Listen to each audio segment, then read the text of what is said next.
یہ کہا گیا ہے کہ عمران خان صاحب کی جو میڈیکل رپورٹ ہے جو پیمز ہسپتال میں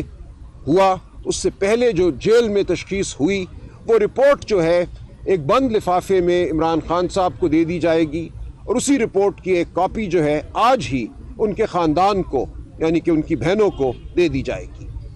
تو یہ اس حد تک پیش رفت ہے کہ ہم بالکل تاریکی میں تھے عمران خان صاحب کی صحت کے حوالے سے کہ کیا ہوا، کیا ماجرا تھا جس کے لیے ان کو ہسپتال لے جانا پڑا۔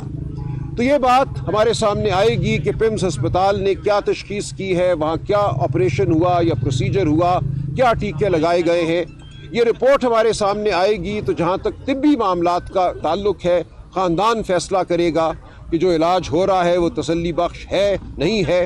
کس ڈاکٹر کو ان کو دیکھنا چاہیے، ان کا علاج مزید کرنا چاہیے۔ یہ تمام فیصلہ جو ہے یہ کرنے کا استحقاق عمران خان صاحب کا خاندان رکھتا ہے، ان کے ذاتی معالج رکھتے ہیں۔